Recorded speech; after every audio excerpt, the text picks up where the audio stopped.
We have 4 main agenda items today, and our first item is very exciting. It's the official swearing in of Bellingham Police's Chief for a Day 2018, Caden Taylor. Please take it away, Chief Dell. Thank you, Council. I'm David Dahl, your police chief, and today it's my pleasure to introduce to you a helper that I'm going to have next month. On August 8th, Caden Taylor is going to become the Bellingham Police Chief for the day, and we're going to travel to the Police Academy in Seattle, and we're going to spend the entire day there doing a lot of cool stuff. But before we can do that, this is a very important step for us, in that you, Council, will have to give him the authority to be Chief for the day, and that'll come through our court commissioner. We have Pete Smiley, who's going to swear you in. So are you ready for this? Yes. Okay, let's go over here, and then we're going to shake your hands, okay? So you stand right here, and we'll have you raise your right hand, okay? Commissioner Smiley. Raise your right hand. Caden Taylor, do you solemnly swear that you will faithfully and impartially discharge the duties of Chief for a Day to the best of your abilities? Yeah. All right. Yeah. Congratulations. All right, thank you.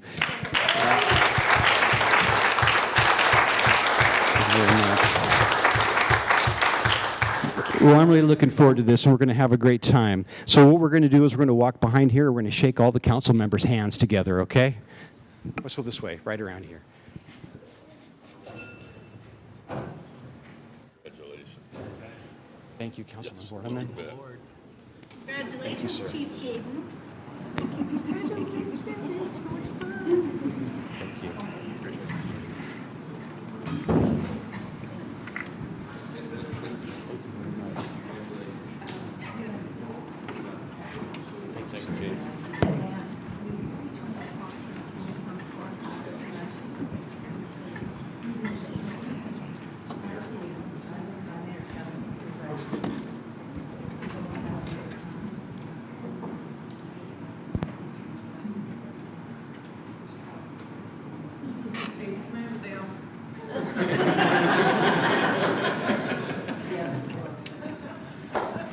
Chief Taylor, we hope you'll have a great time with all these experiences, and family, we thank you for allowing him to do this. It's going to be an incredible opportunity, and thank you to our police department for offering these services.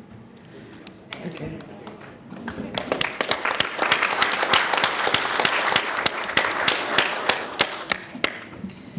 Okay, we will move on to our next agenda item. It's the introduction of Library Director Rebecca Judd.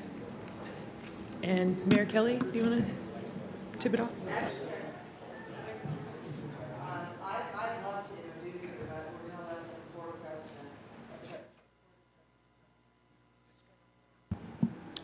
president. Thank you. As Rebecca was saying as we came up, that's a tough act to follow there.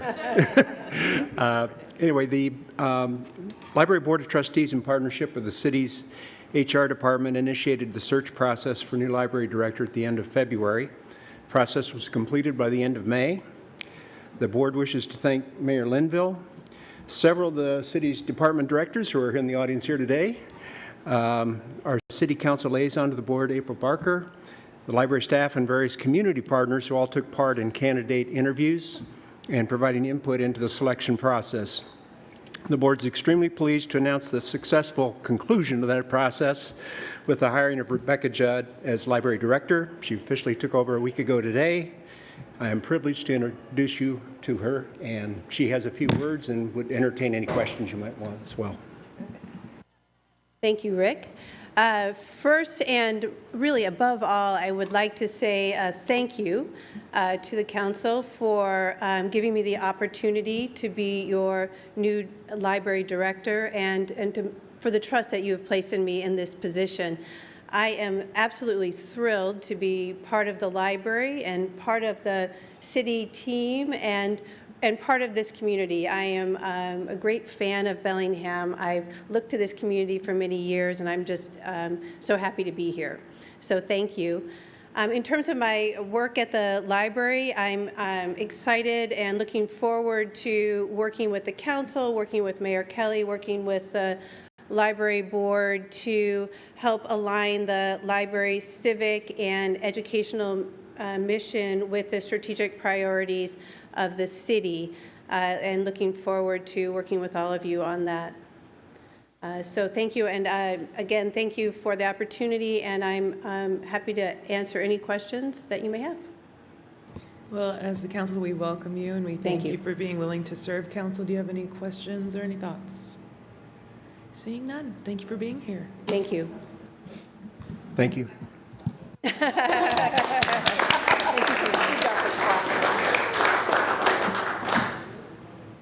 Okay, so our next agenda item is Safe Spaces Report, and we'll hear from Mayor Kelly to start.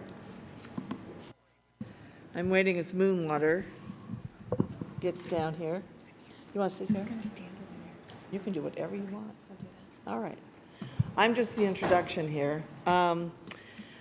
When we had some discussions about, earlier on, a couple of years ago actually, about access to justice in City Hall, and a lot of it was focused on our police department. But my feeling was any underserved group, any minority group in the city who felt intimidated to come to City Hall and express a concern or felt they were not treated fairly or whatever was not okay. And so at that time, I started working with Moonwater at the direction of the council to come up with both an assessment of what was our problem, what did she see, because one of the things that had been suggested was a citizens oversight board, and then the other was how could the Dispute Resolution Center or other entities be part of the solution for us. And what I really wanted was a safe door, so that if you don't feel safe coming into my office, then you need to have a place where you do feel safe so that we can work through whatever the issue is and no one feels frustrated that they're not being heard. Now, we always clarify being heard and being agreed with are sometimes two different things, but the first thing is we have to know what the problem is or what the perceived problem is. So with that, Moonwater took over, as we all know. I'm a big fan of Moonwater's. Having worked with her once at the state level on how to get kids adopted quicker. And that was quite successful. Is it still successful? Yes. Yay. And so I knew that, Dispute Resolution Center was a great place to start. I also want to say that I have had a visit from the Whatcom Human Rights Task Force. Human Rights Task Force members, at least one of whom is in the audience that I saw, with some of their interest in looking at what we propose to do going forward. So people are interested. I think there's appreciation that we wanted to do something that would make it easier for people to approach the city. Okay, Moonwater. Okay, thank you so much. I appreciate the opportunity to be here and to provide some support in this endeavor. I am circulating, I think, the copy of the PowerPoint presentation, and I'm going to jump ahead just for the sake of time and skip over the basic information about the Dispute Resolution Center, but it is included in there as a reference for you. So I'll just start right here and jump in and acknowledge, as the mayor stated, that the Dispute Resolution Center was approached by several city leaders, staff and elected, some of yourselves included, to discuss creation of a safe space for community complaints and what resources the Dispute Resolution Center might offer to that end. And some of the initial conversations that I'd participated in prior to undertaking this project had made it clear that there were multiple perspectives and interests, and that a more organized information gathering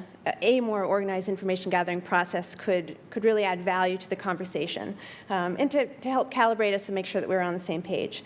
It also was clear initially that this is an incredibly expansive and multi-layered topic, as it was first presented to me. So what we did at the Dispute Resolution Center was to engage an external contractor. I engaged Andrew Kidda, a former colleague of mine, who wanted to be able to be here today, but he's traveling. So if there are additional questions that I'm not able to answer, I can also defer to Andrew and get back to you in short order. But we engaged him to interview a variety of folks, research best practices, and develop some considerations for moving forward, and wanted to do that in a thoughtful and methodical way. So the initial observations that, that I'd had were reinforced throughout this process. This is a complex topic, and there are actionable steps that can be made in multiple directions. So there are a variety of different options that can be taken advantage of. Our intent in undertaking this project with the city was to gather information, clarify interests, consolidate what we learned into some sort of manageable, cohesive document, to find some common ground and pull from the variety of conversations that we were having what that common ground truly was, and identify where the Dispute Resolution Center's services aligned with what we were hearing was actually needed.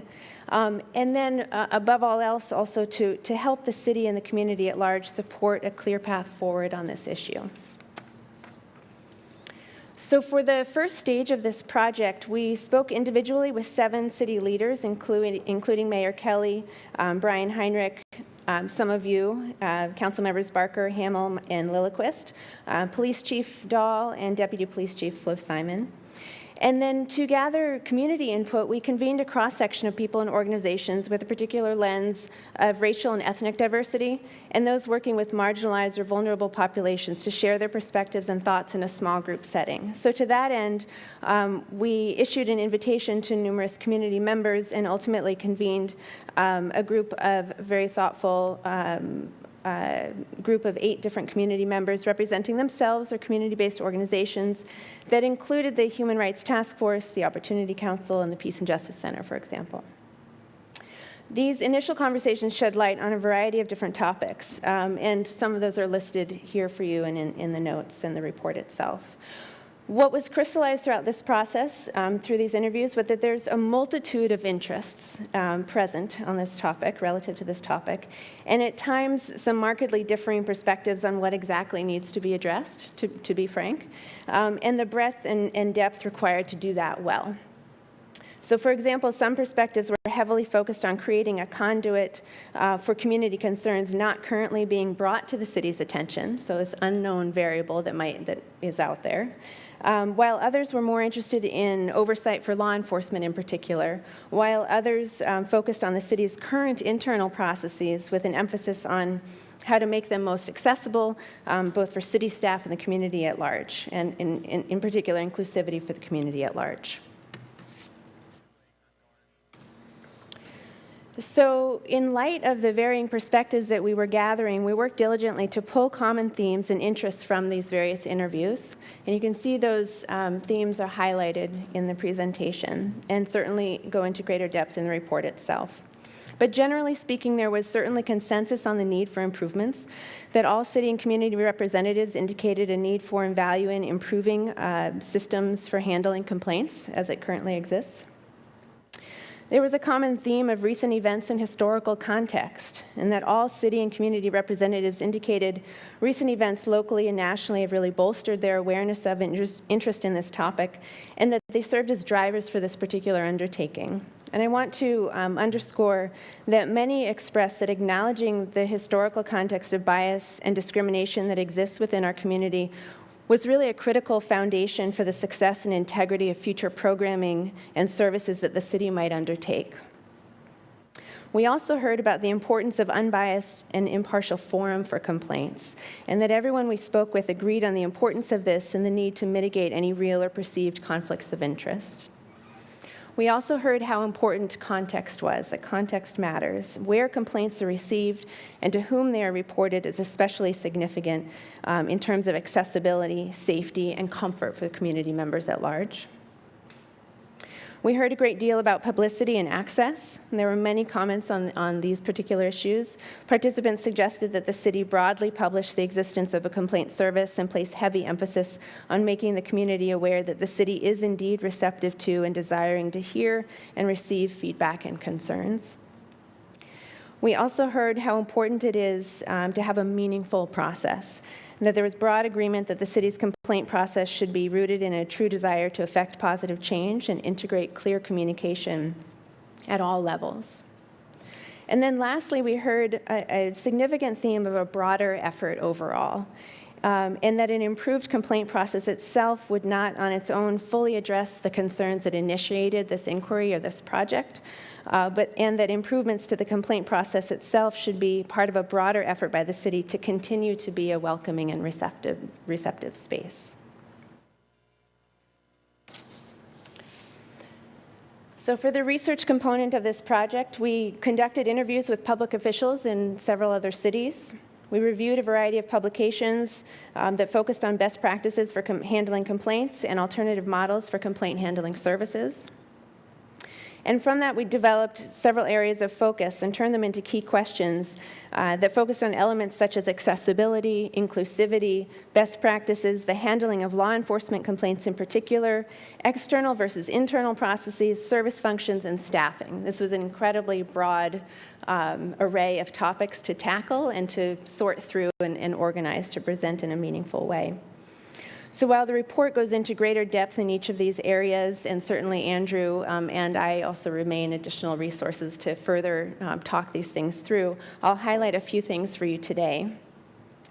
In particular, that robust outreach is essential to fostering a receptive culture which increases accessibility and promotes a welcoming environment. This can further be supported by continuing to equip city staff with training in things like implicit bias, trauma-informed practices, skills in feedback and de-escalation. That clear communication, transparency, follow-through, and impartiality help foster trust and align with best practices. That successful models exist for citywide and department-specific complaints. That external and internal processes are used to meet differing community and city needs, and both have value. A hybrid approach with a clear delineation of what complaints are referred out makes a great deal of sense. Good clarity on that delineation is essential, as well as a thoughtful development of an external program and how it complements and not replaces internal processes. There's a broad spectrum of functions, from informal to formal, that these complaint handling services can provide, and common responses in order of complexity range from navigation to conciliation to mediation and then investigation.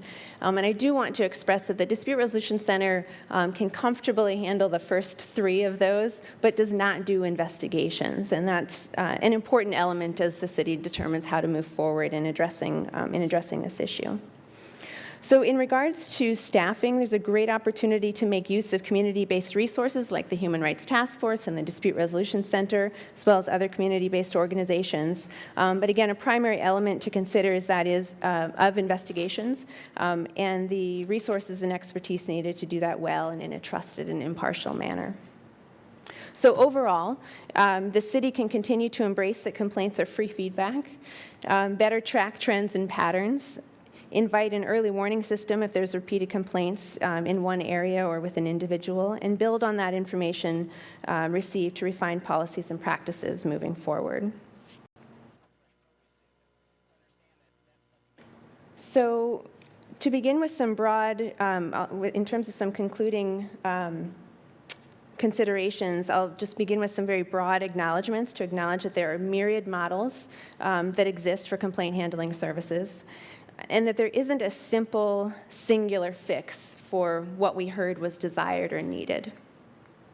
There is indeed an opportunity for the city to design a program that meets its own social, cultural, institutional, and political needs, and that several services that the DRC can offer might go far to meeting many of those needs. Specific considerations that I want to draw your attention to are as follows. So we invite the city to consider developing an accessible, neutral, effective complaint service that complements but doesn't replace department-level complaint handling, and that integrates the safety and comfort of those using the service with a culture of responsiveness and accountability for city leadership as well. To consider engaging an entity or entities external to the city to serve as providers for those services, and the Dispute Resolution Center is standing by, ready to assist. We invite you to consider how the city might take additional steps to become an even more inclusive and welcoming environment, especially to marginalized groups, and to consider ways in which the city could be more intentionally guided by a spirit of cultural humility, and respect for the historical and institutional forces that have caused the marginalization of some of the members within our community today. We invite the city to consider what a renewed commitment to human rights could look like. We invite the city to consider how to bolster access to informal dispute resolution processes which promote reconciliation, understanding, and respect between employees and with community members, and again, we're here to assist with that. We invite the city to consider how to ensure the highest level of quality responses to investigations, and to consider the necessary funding and resource levels for an independent complaint service and how that service would interface with city staff and complainants in such a way that ensures safety, transparency, thoroughness, fairness, and timeliness. To consider how the city would further bolster awareness of and access to implicit bias and trauma-informed practices for all current and incoming city employees. And further, to consider how to invite more community voices to the table as the path forward continues. So lastly, in terms of a role for the Dispute Resolution Center, yes, our board and our staff are committed to and interested in continuing to work with the city to provide resources in this endeavor. We want to do that in a thoughtful way and in a way that results in a program or processes that have integrity and trust for the community and the city at large. So to that end, we are situated to provide training to the city and continue to provide training to the city in regards to topics such as customer service, feedback, de-escalation, conflict resolution, cultural humility workshops. We stand by to provide and continue providing mediation for escalated disputes and are committed to working with the city to expand and refine our current referral system to create more efficiencies and responsiveness. We are readily available to provide facilitation services to facilitate dialogue between city leadership and community members. And we are eager to work with the city to provide additional conflict resolution services that stem from the considerations we've brought forth. So that concludes the report that I wanted to offer here today, and I can make myself available for questions that you might have. Great. Moonwater, we thank you so much for this body of research and also for the services that the Dispute Resolution Center provides. Council, what questions or thoughts do you have? Councilmember Hamel. I'm trying to get a handle on what trainings are being provided already to law enforcement and first responders in terms of trauma-informed trainings. I know that I've been to an implicit bias training, but I'm just trying to get a handle on what that looks like and if those types of trainings can be brought forward to other departments that are dealing, one-on-one with our community members. Well, I think it behooves me as the mayor, but also our department heads, to start looking at what kind of training all of our departments get. David's here, and he can explain the kind of training that the police department gets. And we could have that kind of a report from everybody, but probably not today. So, David. I was very pleased when I read the report that there are a lot of things that are recommended that we're doing right now, and certainly we can learn how to do things better as well. I'll say that right out front. But the implicit bias training is something that all of our personnel have gone through. Some of you have gone through that training with us. And we will update that training once every 3 to 4 years. Finding some good quality training in regards to implicit bias has been difficult for us, but we do have some opportunities out there that we're looking into to reinforce what our employees have already learned. Second is de-escalation, and de-escalation is not a training that's done annually, but a training that's done every single time we train with our officers, whether it's using force, whether it's using interviewing. We try to weave de-escalation into there. And really de-escalation is all about slowing things down, giving people a voice so that they can be heard, and treating people with dignity and respect. It's as simple as that. And we find ways that we can weave that into all the training that we do. So, in full disclosure, I'm on the advisory board of the DRC, and I love the organization. They've done some incredible things. And for me, as your police chief, I want to make sure that when people have a complaint, whether it's about our organization or about any organization in the city, they feel they can go to a safe place and do that. And for some reasons, I hear that there are people that can't come to us and complain about us. So my interest is that they have a place they can go to, an advocate that can work with those individuals to give us the information that we have. One of the best lines in this report that I like so much is that a complaint is free feedback on what you're doing. And that's how we look at it. There are opportunities for us to learn what we're doing, opportunities to grow, and opportunities to reach out to our community in a variety of ways. So now you see that that's one reason I hired David Dahl to be our new police chief, is because he comes with that experience and with that desire to be that person he was describing. Okay, I'll take Councilmember Barker and then Councilmember Vargas. Thank you, Moonwater, and thank you to the WDRC for taking this on. It was a large undertaking, and having been one of the people who were interviewed, I mean, it was pretty raw. They were asking a lot of really deep questions, and I was thankful for that. It wasn't an over just looking for certain things. It was really looking deep. I wonder, as a practice of how we want to move forward with this, because I'm looking at, I was just looking on my phone at the justice principles, and this really hits quite a few of those principles. So I don't know if this would be a good thing to come into the Justice Committee, talk about all of the things, and then find out maybe a recommendation of where we might want to move forward as a council. I know for myself, and I've mentioned this several times as a council member, the implicit bias, and I think the trauma-informed practice, I'd love to see this. We're a large employer, and if we could be educating our employees that have access to the public, those basic things, even in their own lives, I think we would see a difference in our community. So I'd be highly supportive, but I do know it's very expensive, and we do have other partners in the community, like the Whatcom Community Foundation Network, that's been doing trauma-informed practice for decades in this community. I'd certainly be very interested in finding out and working with staff on like what would a pilot program look like in contracting for an ombudsman type that's really looking at that community building, rapport building. I like that, that whole kind of group of this, and interfacing with the city. I think I'd also be interested in working with the staff on what would the time and the expense in looking at all of the things that we have done that pertain to human rights, like our rental ordinance. We've done the justice principles. We've done things on immigration. And what they suggested here is like areas like Victoria, they have a chapter on human rights so when people start looking at their charter, they see that. I don't know what that looks like for us. Right now we have a lot of those things, but I think Peter used the word decentralized. And so would it behoove us to have those more centralized? I don't know. I think it would be interesting to hear from staff. So those are the things I'm interested in, and I do think it would be helpful to dig in a little bit as a committee and talk with staff and find out some directions and costs, and then bring it back to the council. Okay, I'll take Councilmember Vargas and then Councilmember Borneman. I had some of the same questions as Councilmember Barker, but one in specific. Thank you, Moonwater. This was really important to our community that this be done, is figuring out how people can come to us.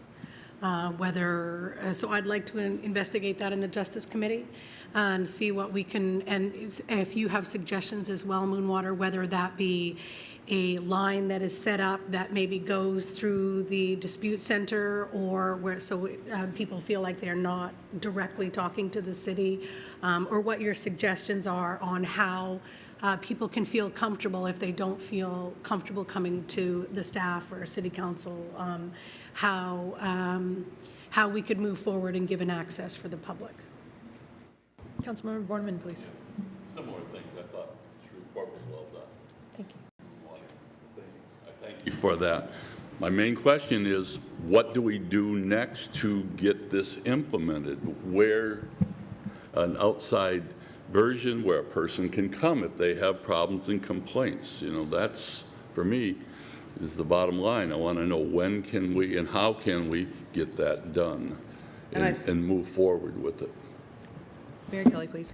And I think that both Pinky and April have suggested put it in committee and let's come up with some direction right now.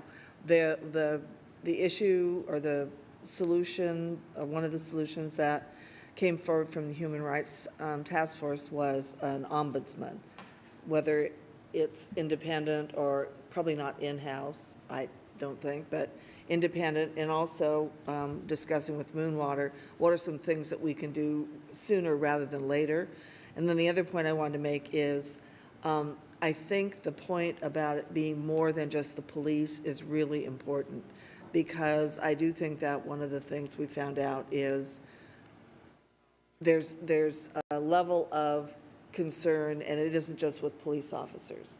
And there isn't as much, there's a kind of concern that should mean that training, more training, viewing mediation processes is one of the things that Moonwater had talked about, so people understand that problem solving with an individual.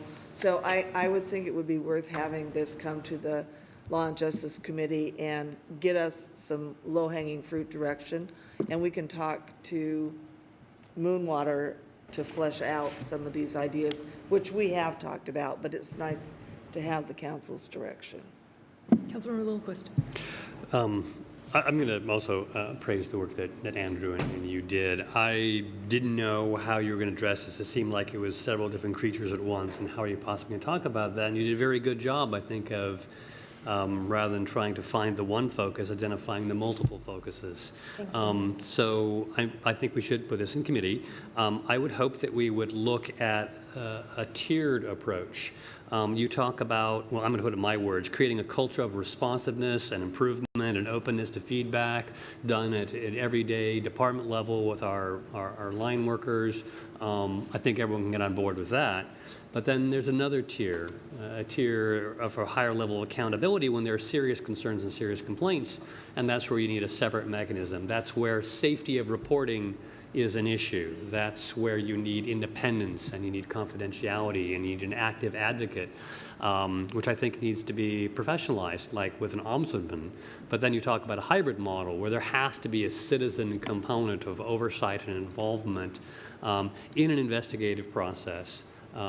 Otherwise, it doesn't have that accountability piece that's necessary. So when it moves to the committee, I hope we can talk about that tiered approach to not lose the culture of feedback and improvement, but to create a separate higher level when necessary, and hopefully rarely necessary, but when necessary, that there's something in place, this extra safe way in, this extra level.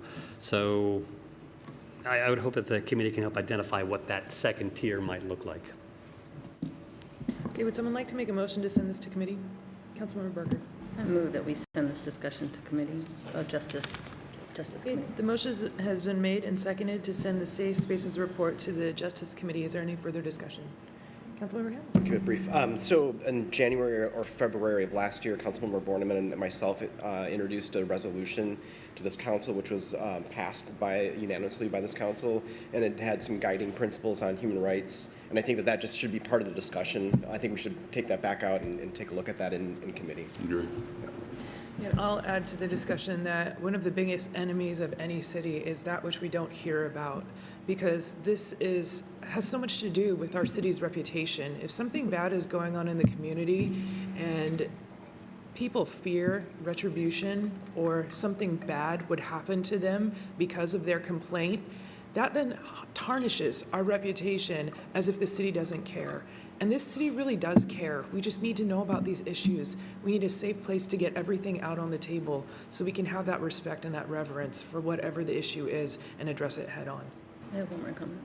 Councilmember Barker. I think in the meantime, I also took the time, it was pointed out to me by a couple of folks that when you type in like complaint on the city webpage, it's a little bit confusing on exactly what you need to do there. And so I typed it in, and if you do have a Chapter 6 complaint, a Title 6, complaint, there's a really long form that you got to fill out and then submit it.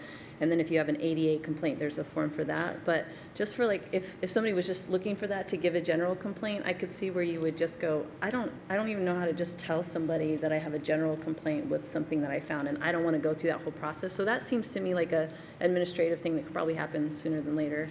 I don't know if anybody else has tried that, but I really, unless I wanted to go further to try to find a director of a particular place and get their address and then send it. But that's me knowing how to navigate the city, and I think anybody who types in complaint should be able to immediately know how to get their complaint out there. Well, I know people come to my office and fill out a complaint form all the time. Yeah. Well, I mean, to sound like I get a lot All of the time. complaints, but they know, they come to the office, they fill out something, and it's only one sheet of paper. So I will check and see if something like that's available on our website. And I'd also like to say that on our police department website, we have the complaint form there and commendation form. I get more positive thoughts and commendations from the community on a weekly basis than we do get complaints. And the instructions to fill out that form are in several languages as well. Okay, great. So the motion has been made and seconded to send the Safe Spaces report to the Justice Committee. Any further discussion? Seeing none, all those in favor, please say aye. Aye. Those opposed say no. Motion carries unanimously. Thank you so much. Thank you. Thank you, David. Okay, our next agenda item is Incarceration Prevention and Reduction Task Force Annual Report, and I'm going to turn this over to Councilmember Hamel. Thank you, Council President Murphy. The Incarceration Prevention and Reduction Task Force was formed by Whatcom County Council in 2015 to review Whatcom County's criminal justice and behavioral health programs, recommend changes to reduce incarceration of individuals struggling with mental health illness and substance use disorder, and to reduce jail use by pretrial defendants who can be safely released. The task force includes representatives from criminal justice and law enforcement, policymakers, service providers, the public, and consumers of services.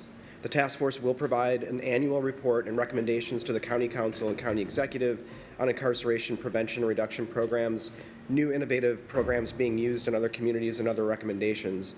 Mayor Linville, myself, and Municipal Court Administrator Darlene Peterson are the Bellingham representatives on this task force, and I'm honored to introduce co-chairs Jill Bernstein and Jack Hovenier.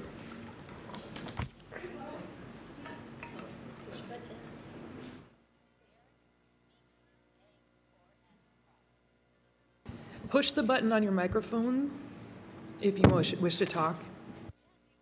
I might come back there, Jill. Hi, my name is Jack Hovenier. I'm the co-chair of the Incarceration Prevention and Reduction Task Force. Thank you, Dan, for the warm welcome, and thank you.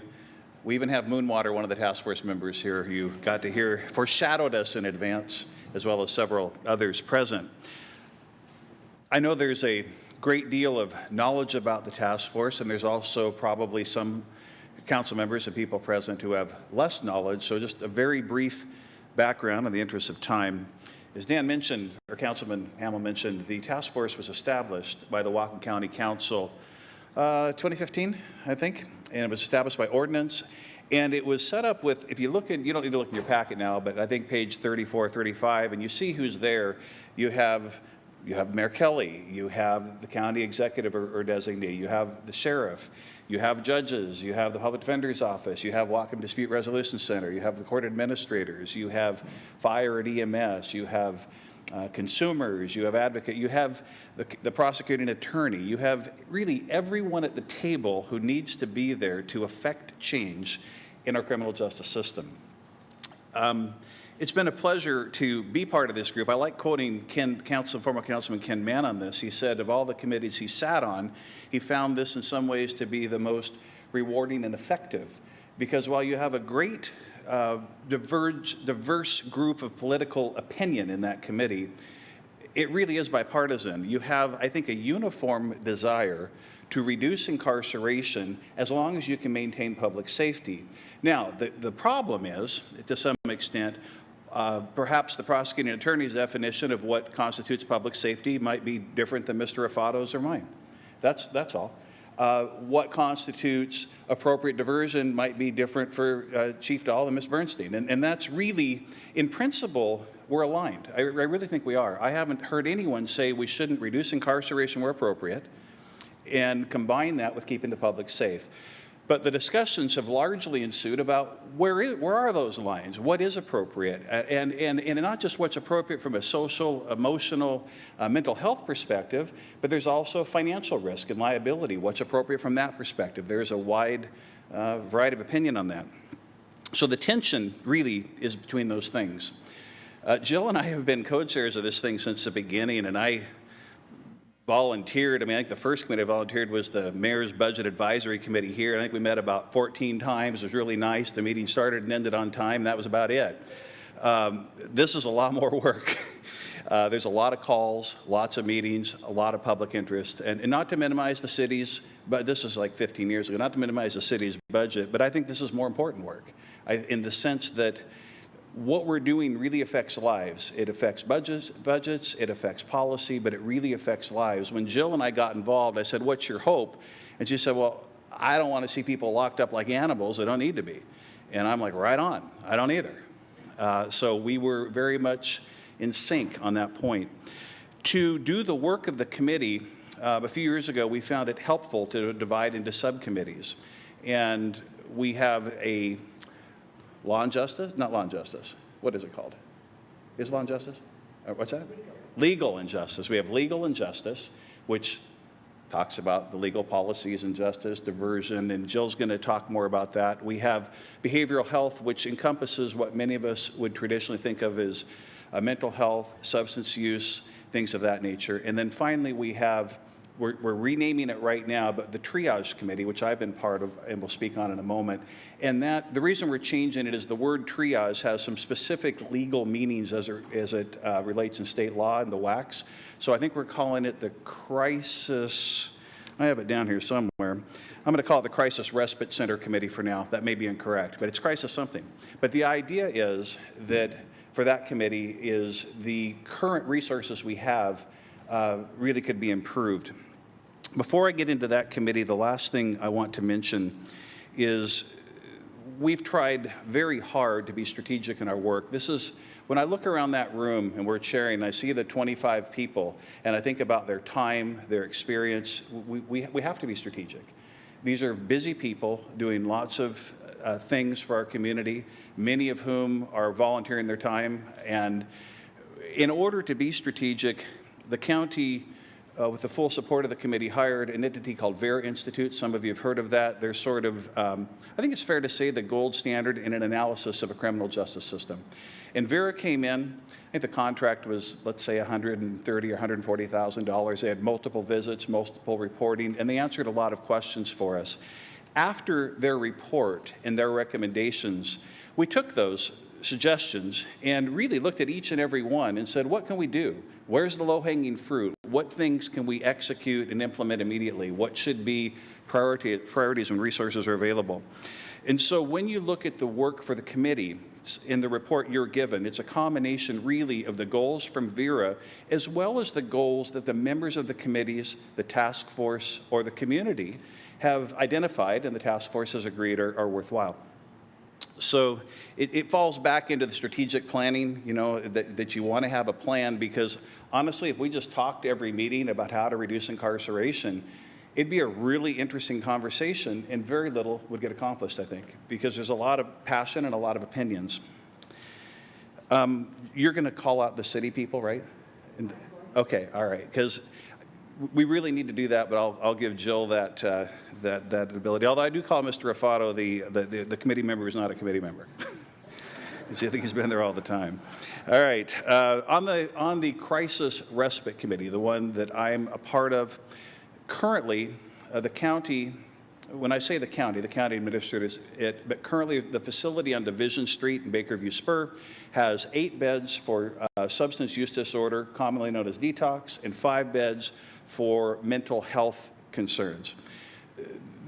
I'm also very active in the recovery community and other things, and most of you know 8 beds for substance use for the demand is extremely low, and in the recovery community, and I imagine some with law enforcement, because I hear from other law enforcement, the belief that there will always be a bed when you need it's pretty low, because the beds are often full.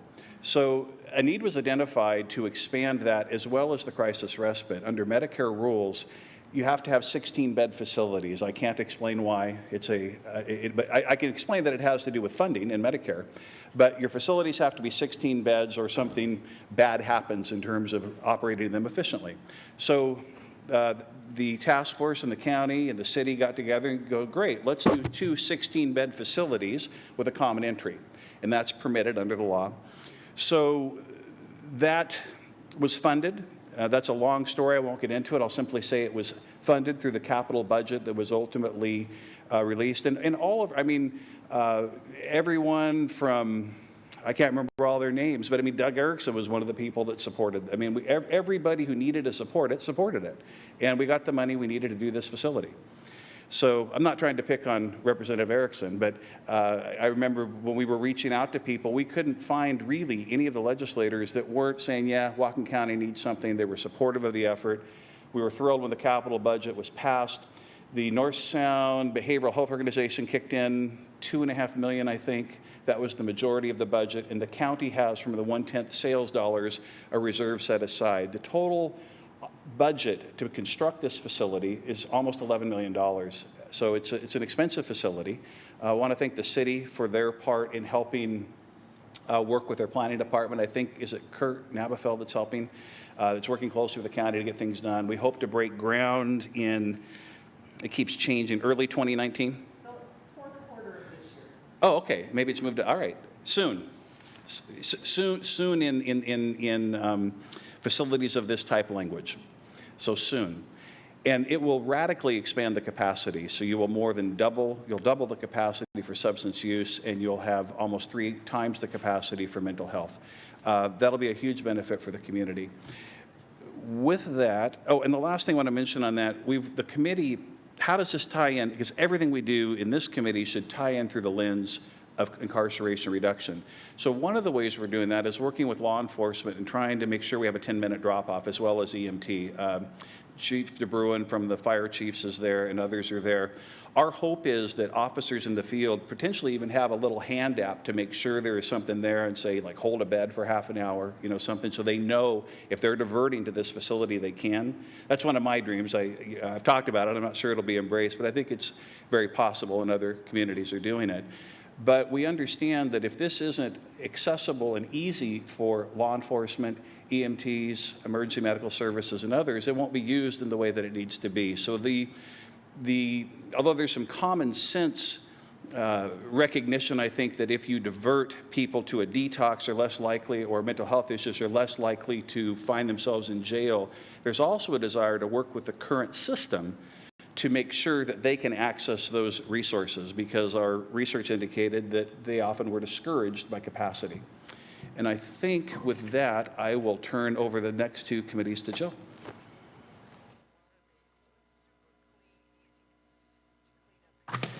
So it's my pleasure and my privilege to be here today. Those of you who know me know that this just fits into what is my passion, and if I can be any part of us moving forward in a positive direction as a community, I'm going to be just so pleased and personally gratified with that result. Every place I go in the larger community, I'm asked, how real is this? Are you really making progress? And I can answer that question very honestly by saying yes. It's interesting, I just looked at a report from 10 years ago where a similar committee was pulled together, and they had all sorts of recommendations, and I'm afraid that report went into a drawer someplace and was never looked at again. But I actually get the feeling every day, not only is the work of the task force and the task force members and our recommendations being implemented around us, but also as a very special side benefit of this, there are relationships being formed by the group that Jack described that aren't necessarily happening at the table, but positive rippling effects from our work that I see happening all around us, making criminal justice better in our community, and that will have the effect of reducing and preventing incarceration in the future. It is with enormous gratitude that Jack and I wanted to express our thanks to the city of Bellingham, because at every turn, the work that we are doing is being made better and more successful. It is just hard to list all the ways in which they've helped to make us stronger, but succinctly, they've always come to the table ready to participate in a positive manner and to help move the conversation forward. They've demonstrated leadership on the ideas that can reduce and prevent incarceration, and I would go so far as to say inspired leadership, and providing a model of the positive. so great to be able to stand here and say all of these good things, but it's so true. Mark Gardner, who, if you read our annual report, it only happened because he was the author of this and pulling together all of our ideas in a way that is both readable and understandable, not just to you and not just to the county council, but to the larger community as well.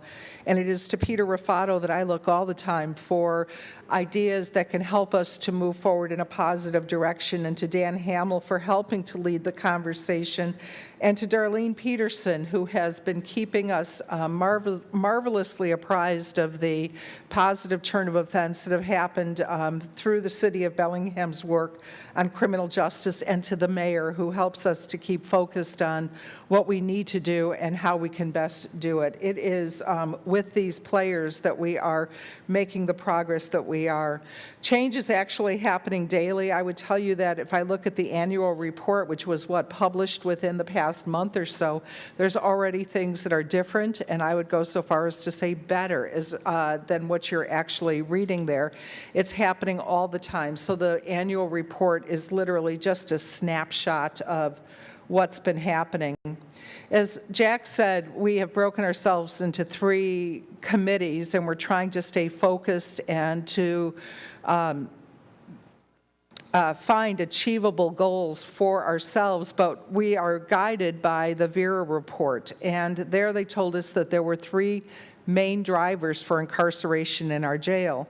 One main driver are the number of warrants. We had a very high number of warrants that were pulling people into the jail, and people who might have been cited and told to report to court initially, so they weren't initially booked, later found themselves booked on warrants. We have people missing court dates, people missing probation appointments, missing responsibilities within the system. And then these warrants not only clog up our jail, take time through the booking process, but also, these are often very small offenses, and actually they range from very small offenses to very large and serious offenses, but all of these warrants stay in the system forever, and we have found, when you look at this report, that we have some pretty stunning statistics in terms of ways in which warrants have been reduced. Very simple and low-cost things like reminder phone calls, just like you get from your dentist's office, will help people get to their court appearances, text messages. In fact, Bellingham's use of the services from Friendship Diversion Services, having them be in the courtroom, has reduced the number of warrants that were going out for people failing to report to serve their sentences to almost 0. I mean, that is just a great statistic. If you look in the report, you'll also see that by probation department, calling and texting probationers about their court appearances, they reduced their failures to appear for appointments and their warrants by about 40%. I just feel like cheering. And I would say that there are ways in which the further use of these very low-cost, low-tech methods are going to further reduce this. That's great, because remember, that's one of the main drivers of our jail population. We also look at the pretrial population in our jail that Vera identified it being about 59%, which puts us right in the middle of where jails are nationally, but we are really focused on this population, looking at tools that we can use and systems changes that we can make to reduce that population. And I want to come back and circle around to that to talk about the sort of meaty work that we're doing on that to help reduce that number. But I'll just comment also that the third main driver is the length of time it takes to resolve criminal cases, because what should be obvious is the longer it takes to resolve a criminal case, the longer people sit in jail waiting for their case to be heard, and all of this means that people are just sitting there taking up cell space and costing dollars as well as human lives. And so we're looking at this as sort of a thornier issue than the other 2 categories I've just described. In some ways, it will be resolved with the other work that we're doing, and in other ways, it will require its own multi-systems approach for resolution. It's not exactly on the back burner, but it's simmering while we're working on the other pieces of this puzzle. So the working group of the Law and Justice Subcommittee is really focused on this pretrial population to look at what are the tools and systems changes that we can make to reduce that 59% down. And we can look at the very positive work that was done in Yakima by making changes that include a evidence-based, validated risk assessment tool and creating a pretrial services unit. They were able to reduce their pretrial population by 20%. And they were able to do this without increasing the number of failures to appear that they, and warrants that were being issued, and they were able to do this without a spike in public safety concerns. So we would say to ourselves, if Yakima could do it, why, we think we can do it too. Now, it's not an apples to apples sort of comparison. Yakima had problems that frankly we don't have here. So let's say we can't do 20%. We still think we can make a sizable dent in that population of people who are sitting pretrial. And how do we do that? We create a validated, evidence-based risk assessment tool that supplements but doesn't replace the judicial discretion that is used to determine who's going to be released on their personal recognizance while they're waiting for trial, who's going to be held for bail. Instead, it gives the judges another tool to use to look at seeing whether or not we can increase the number of people we're releasing without bail. Right now we're releasing, I think the figure I got from Dave Reynolds at Superior Court, about 9% of the people on their personal recognizance, meaning no bail. See if we can't increase that. And how we can increase that is by doing something similar to what the city of Bellingham is doing with friendship diversion services, whether we're using electronic home monitoring, phone calls, urinalysis tests, regular regular reporting with a probation officer pretrial. What are the tools and techniques that we can use? But ultimately, we're hoping to create both a pretrial risk assessment tool and a pretrial services unit that will be universally available to all of the courts in Whatcom County. So that means that it will be available to the city of Bellingham as well as to the county courts, as well as to Sumas, Everson, Blaine, Ferndale, Linden, and so forth and so on. It makes sense that it will be available. Why? Because you then have economy of services by having one tool that's being used, and also one set of personnel that are doing the supervision of this population. But also what's known to us is that individuals often have charges pending in multiple courts, and this will provide consistent results in terms of bail and or conditions of release. It'll just be the most effective way to approach it. But all of the judges who preside over the various courts are independent, and they don't answer to legislative bodies like yourself, and they don't respond to the county council. They are independent of this branch of government. But so far we have seen good buy-in from the judges and good buy-in from the courts, and it is a process of them coming along with us, but it feels like it's going to happen in a way that makes sense. And our goal is to have this sort of universal approach for pretrial offenders in Whatcom County.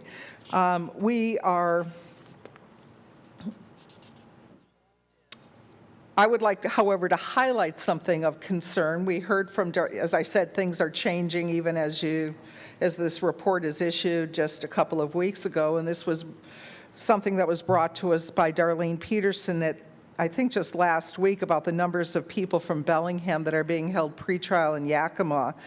And we have to remember that this population has been screened for release on their personal recognizance and screened for services with friendship diversion services, screened to see about their eligibility for home monitoring, and the judges found them not eligible and has set bail that can't be posted. In large measure, Darlene was explaining to us, this is a population with serious mental health problems, including questions of their legal competency. Every part of the sentence I just read to you is extremely concerning. It is as I stand here thinking about sending this very vulnerable population across the mountains and hoping that they're going to get services is something that leaves me feeling close to despair. I mean, this is something that I hope that we will be able to move to the top of our agenda and hopefully be able to problem solve in the very near future. This is not what anybody had in mind when they identified Yakima as a location for our municipal court defendants while they're waiting for trials. So I would say that this is in my mind, it is of concern, I think, to the larger task force and something that we will be, in fact, working on. So we can look at the experience of the city of Bellingham and say that these strategies that I'm outlining are strategies that will cost money at the front end but should render savings. We can peek into the kind of savings by looking at Bellingham's experience. 1 year into your experiment, you've saved almost $1 million. I think if we, broaden the scale, we're likely to see bigger dollar savings, but we also know that by doing this, we're making improvements in criminal justice and improvements in people's lives, all of which are positives. When you look at your report, I think that probably one of the most challenging pieces is trying to understand how the county is doing things versus how the city is doing things. And you'll find our best effort at page 13 to sort of look at a chart that we created to lay out the different strategies or tools that are available for offenders pretrial and post-conviction. And that's our best effort. It's obviously a complicated jigsaw puzzle of pieces. And when Jack and I were before the county council last week or so, they asked the question, why aren't we, meaning the county, just using friendship diversion services also pre-trial? And they started a dialogue with themselves about whether or not that would be a good thing to do, at least for their pre-trial population.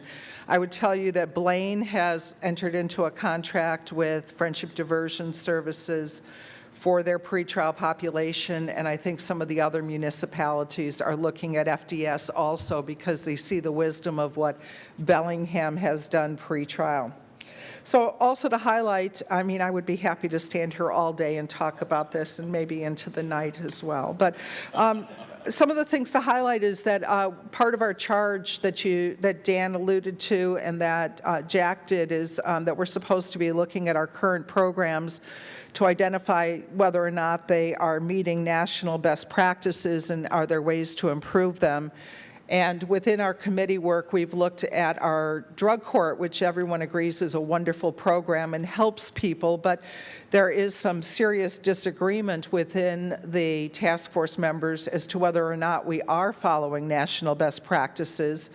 And to try to answer that controversy, we have brought on to do an analysis of our program the people who literally wrote the book. These are the folks from the National Association of Drug Court Professionals. They've got a manual about best practices, and they are currently evaluating our program.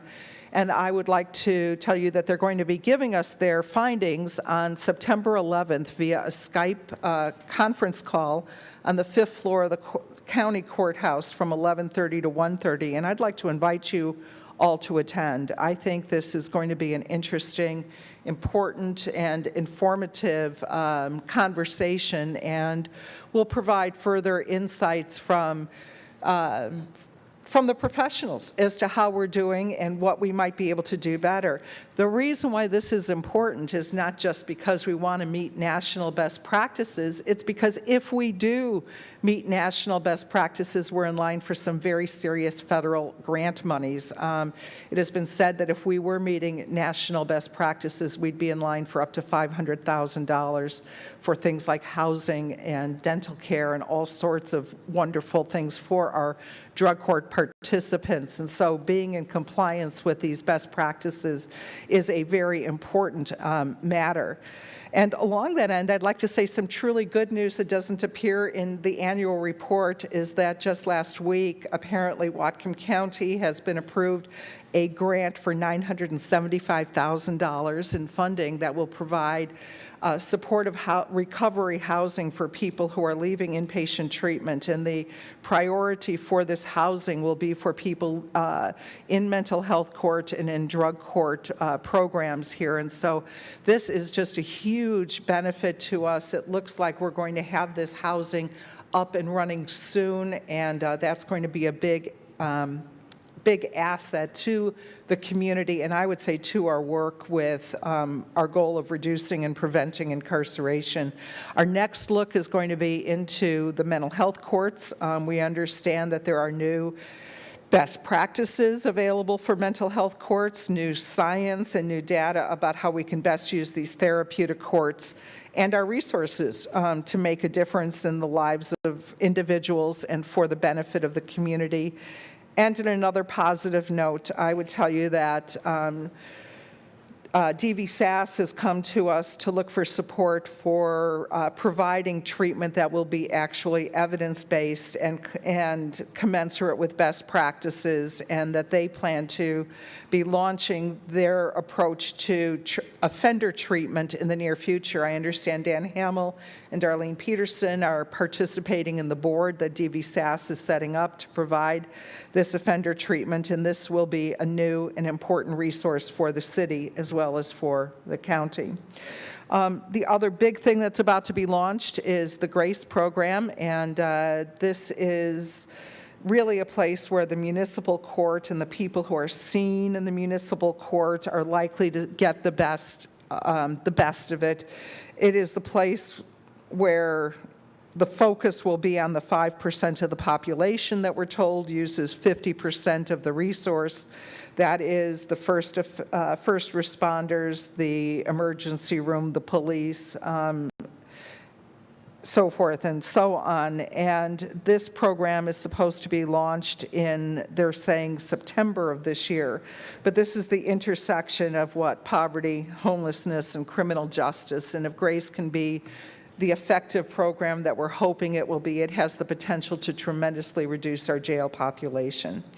So we're trying very hard to keep track of our statistics, both to know where we are now and where to find out whether or not the programs that we're implementing are, in fact, going to help us meet our goals. But I am optimistic. In every way, this task force presents opportunities for better coordination and collaboration, and that we're taking advantage of it, and as Jack mentioned, working hard. And so we're both happy to entertain any questions that you might have, but the overall picture is one that I would say is clearly improving. Okay, we thank you for the information and for all of the body of work. Council, what questions, thoughts, or actions would you like to see? Councilmember Lillquist. Jill and Jack, thank you very much for your optimism as well as for your report. I'm really happy to hear about that grant because I noticed in the budget needs there was a housing component to making many of these programs succeed. I appreciate your emphasis on the risk assessment tool. I remember sitting in on a meeting over a year ago, I think, where Commissioner Heydrich, basically that committee recommended going ahead with this risk assessment tool. Sorry it hasn't gone a little further by now. I'm glad to hear that the judges are looking upon that favorably. I'm going to ask you maybe an unfair question, which is the Vera Institute report basically said you need to understand the drivers of jail population and then respond appropriately to those drivers first before you go any further in jail planning. It was pretty much the exact same sentiments in a letter the city council wrote to the county probably 2 years ago. How far are we along in not only understanding the drivers now, but in responding to them? When is the time we can circle back and start talking about the jail? When will we be ready to do that? Well, I don't think that's an unfair question. I mean, some of the programs that Jack and I were talking about today have actual start days now. Isn't that great? So if you look at the triage facility, or whatever we're calling it these days, breaking ground in the fourth quarter of 2018, with a start date of end of 2019, beginning of 2020. Okay, if that, and we have every reason to believe that's a true timeline. They're working their way through the planning department right now to get all of the permitting in place, but groundbreaking looks like it is in the near future. Well, that's a very real resource for Whatcom County. Right now, we know that law enforcement and first responders use the jail and the emergency room for a population that's in crisis, either from mental health problems or from substance abuse crisis, because they don't have someplace else to go and they want to keep these individuals safe. Well, let's start with looking at this. Even though, as Jack pointed out, it's 16 beds for one and 16 beds for the other, that's true, but it's short-term respite. It is 5 days on average that people will stay as they, hopefully their crisis gets resolved, and then the goal is to hand them off to longer-term treatment providers in the community. If Grace actually gets up and running in September of this year, if indeed 5% of the population uses 50% of the resource, and if a significant portion of those folks can be diverted from the criminal justice system, we're going to start to see a real and true impact as we move forward. A statistic that I like or am interested in from Grace is that they, remember, took a snapshot of 2016 and told us that 60% of the filings that year, felony filings, were related to controlled substances. If we had a fully functioning drug court, because right now there's about 30-some people enrolled in our drug court that could hold between 90 and 100 people with current resources, if we were fully using our drug court, we would also then know that we would be, what? Reducing the population within the jail. We would successfully be providing them with support and treatment in the community, and that we would start to see moving forward. But finally, to your point about the risk assessment tool, we have a consultant, and we have the hopes of getting a pretrial services unit for Superior Court in the very near future. Like I would say, we're talking about the first quarter of 2019. And so all of these things are getting up and running, and we should see soon a known how effective we're being and how much of a reduction in our jail population we can expect. Let's look at Yakima and say, can't we do as well as Yakima? I think we can. Council, further discussion. Councilmember Hamel. May I say something to that? I want to address the issue of the jail because I think it often gets somewhat conflated with this committee, appropriately so, because I doubt this committee would have been established, or this task force, had the issue of the jail for Whatcom County and our community not been so pressing. What I would say is publicly, as the co-chair of the task force, I mean, we represent a task force that has the sheriff, the prosecutor, Councilman Hamel, Mayor Kelly. I mean, right there, you've got definitely different opinions just from people publicly stated about the jail issue. So what I always say to people is this impacts the jail in that if we can effectively reduce incarceration, it should definitely positively impact jail planning in that the need should be less. But I think it's important to some extent to almost silo some of the work of this committee from the jail issue so we can proceed no matter what the legislative authorities, the city council, the county council, the policymakers do to solve this issue. Councilmember Hamel, then Vargas. I agree with everything that the co-chairs have been saying, and I agree with the report, the recommendations of this report. I think they're all well intended and thoroughly researched. One thing that there's two items I just want to bring up. One is that the lack of housing is overrepresented in every category that we talk about here. It comes up every single time. So when you're talking about the person coming out of the recovery center, going to some other housing facility, what is that? Also, too, as it relates to the recovery center, that's great that the funding came through. Now there is an external threat to funding with a new proposal on a private facility. The thing that I want to bring up, though, that I think is the most important is that this this task force is committed to reducing adult populations in the jail. What we are missing the mark on completely, in my opinion, is we're not addressing the health of children or families. If we don't make investments in early childhood development and positive youth development and healthy families, we're going to keep seeing some other group of people is going to be in this room or some other room talking about this item in some other capacity. When our our county probation officer told us that he has an adult defendant who's 18 years old who said, I started getting high and drinking with my parents when I was in 8th grade. We can do all we want. We can do everything we want with the drug court, and then that person's still going to show up and be represented. So in my opinion, we need to do this, and we need to make those investments in early childhood development, and that's going to be a different task force, a different committee, but those things are so co-joined together that if we don't address them, we are deluding ourselves, so we need to do all those. There's only one thing I would say, of course, is what I would say, but also say that we've identified 3 systemic problems. One is housing, and you're right, in every piece of our work, housing is an issue. Another systemic issue is workforce.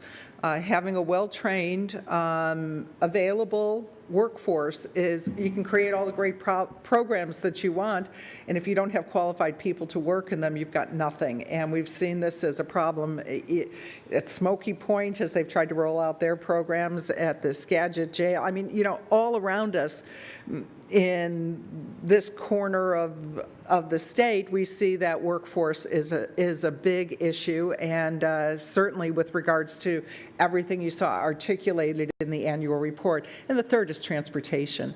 And transportation isn't smaller. It too is a systemic problem about getting people where they need to be in a lawful and safe manner. And those 3 problems are woven into everything we talked about today and everything you can read in the report.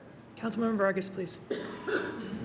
I was just curious if we've made any progress with the county in regards to not having our pretrial go to Yakima. Actually, no. That's where Darlene, we had thought at one point in time that was something that was going to happen, but there was a comment made by the sheriff on our Monday meeting, that his goal is to keep all his felons in the jail, which means more pretrial people would be going to Yakima. And that's not a good direction. Okay, Councilmember Berger. Well, first, for any constituents that are out there right now, it's hard to believe that you're both volunteers. And I think it just shows that we have a vast amount of people who are experienced and educated in so many different things, and we have tons of boards and commissions. So please, if it weren't for people like this, these things, they lose steam. We're all so focused on so many different things. We need people to get in and get focused. And so if anybody out there is interested in volunteering, you're great examples of how you can really impact a community with your extra time. So thank you for that. I would say that I hope that our justice principles, I know we sent them over and sent them to each of your members, but that one for us, the pretrial, staying locally and knowing that we can help our own community members better than sending them off somewhere, and then that whole process and traumatizing for them. So I appreciate Darlene, of course, and Dan and the mayor for keeping that on a focus. I appreciate that this committee, even though you were brought together from the county council, understanding that we are part of the county, and this is very, very important to us and our folks here. So thank you for keeping that elevated, making sure that they're having the conversations. And we're a little bit at the mercy of all of the programs and the diversions, so that those specific folks that might be a threat to themselves or other people that are pretrial need to be here in our community as soon as possible. So I hope that those conversations go well, and please reach out, Justice Committee, any of us,